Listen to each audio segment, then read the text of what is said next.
Thank you. Welcome to BBC London. Coming up this Monday evening, the family of Alia Mohammed, who died after being hit by a van in a pedestrianised area outside her university, say 2 months on they are still waiting for answers. When visiting her in her coffin was that I'd helped get justice, and that's important to me. It won't bring her back, but I just want to make sure justice is served.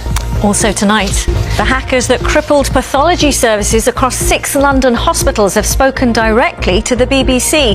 Cyber experts warn their tactics are hurting real people. We've a special report. Plus, cheers for Crystal Palace at school assemblies this morning after their historic FA Cup win.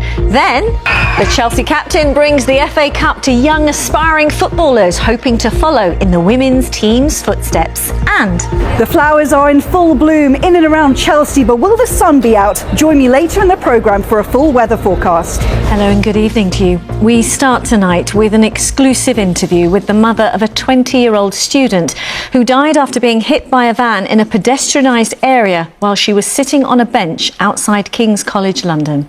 Her mum says there are still many unanswered questions about how and why it happened 2 months ago, which has felt like a lifetime. The Met Police says a 26-year-old man remains under investigation. Alia Mohammed's mum has been speaking to our correspondent, Tom Edwards. Alia Mohammed died 2 months ago outside her university on the Strand. A van crashed through closed gates and hit her as she was sitting on a bench in a pedestrianised area. Her family can't make sense of it. Not really sure how to navigate the loss that we have. I mean, Alia had been a part of my life for half of my life.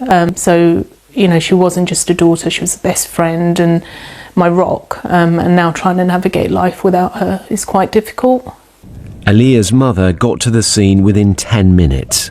I was told to stay back while, you know, several people had been hurt and that's what I did. But later on, based on the time that I got there, I worked out that I was there for 9 minutes before Alia's death was called. And that's really hard to get my head around because I was in that area, but I wasn't able to get to her. And, you know, it's a regret I'm always going to have that maybe if she'd heard my voice, she might have pulled through. A Met investigation is ongoing, it says, at pace. So far, though, there has been little information. For us, these 8 weeks have felt like a lifetime. So, yeah, appreciate an investigation is ongoing and we hope that it will reach the right outcome. But do you feel a bit forgotten in the process as the victim's family? Possibly. I mean, it's hard because we just have the silence. I hope there's things going on parallel, but we're not privy to that. So it is just radio silence for us. Samira wants to make sure justice is done. When visiting her in her coffin was that I'd helped get justice, and that's important to me. It won't bring her back, but I just want to make sure justice is served. The driver of the van, a 26-year-old man, arrested at the scene, has been bailed while investigations continue. Lawyers for the family say these kind of deaths should be a priority. Last year I was in touch with the Mayor, Sir Sadiq Khan, and he supported very much the notion that there should be an expedited process where you're dealing with these type of events. It's incredibly important that we can get to the answers without delay. Delay is the enemy of justice. The Met says it is supporting the family and updating them with progress, but the family feels so far they've had, in their words, nothing but radio silence. Tom Edwards, BBC London. Thanks for being with us. Still to come in the programme, it's blooming in Chelsea. We're meeting some very special newcomers to Chelsea Flower Show with some worldly stories to tell. Have you guessed who it is yet? They call themselves Chillin, a Russian-speaking cyber gang claiming responsibility for one of the most devastating cyber attacks the NHS has ever seen. Last year, their ransomware crippled pathology services across 6 London hospitals, cancelling cancer operations, delaying blood tests and leaking sensitive patient data online. Now, in a rare move, the group has spoken directly to the BBC, defiant, unapologetic and vowing to do it again. as Guy Lynn reports. If you are a hacker in Russia, it can be very easy to, from behind your computer, somewhere in a room, just hack into the system and just think, okay, I'm going to get some financial gain out of this. If you want to understand how hackers can wreck people's lives, talk to Hannah. In treatment for breast cancer, she was waiting for a mastectomy and reconstructive surgery, but hackers attacked the NHS and the reconstructive surgery had to be postponed. Nearly a year on, she's still not had it.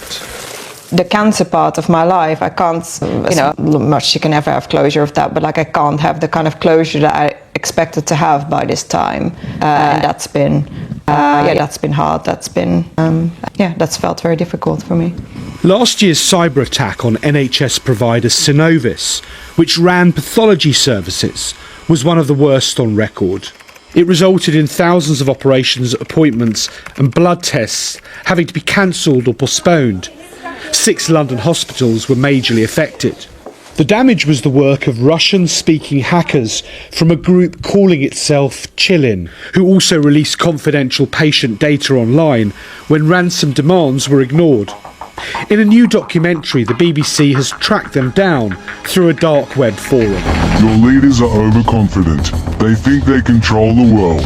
And that thinking allows them to play with the lives of people in other countries they call third world countries. In a pre-recorded video message, using a synthetic voice, they answered the BBC's questions. We can't independently verify who's behind the video, but cyber experts say it's likely to be genuine. Our main goal is not to make money. We see how unfair the world is and change it for the better. We show corporations and politicians from the so-called first world countries that they cannot feel safe. And we'll do it again and again. The purpose is to disrupt governments for freedom and for all the benefits of humanity. But actually, when you look at their tactics and what they're actually doing, what they tend to do is hurt the common people. They're breaking into healthcare organizations, they're releasing sensitive information that hurts people and delaying operations. And so actually, it seems to conflict with the message they're putting out there, their true reasons. The government says it's investing heavily in cyber protection for the NHS and local councils.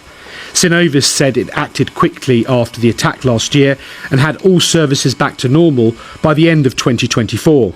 In recent weeks, companies including Marks & Spencer and the Co-op have also faced cyber attacks. Groups like Chillin say they're making a point to the West. For Hannah and thousands like her, it's not power they're disrupting, it's people. They hack an organisation for money because they don't think about the kind of personal tragedies or traumas that result from it. And I think that is, the main thing that would want to kind of cross to them. Guy Lynn, BBC London. And for more on how cyber attacks are putting our public services at risk, you can find a documentary called Cyber Siege: From Russia to Redcar, available now on BBC iPlayer.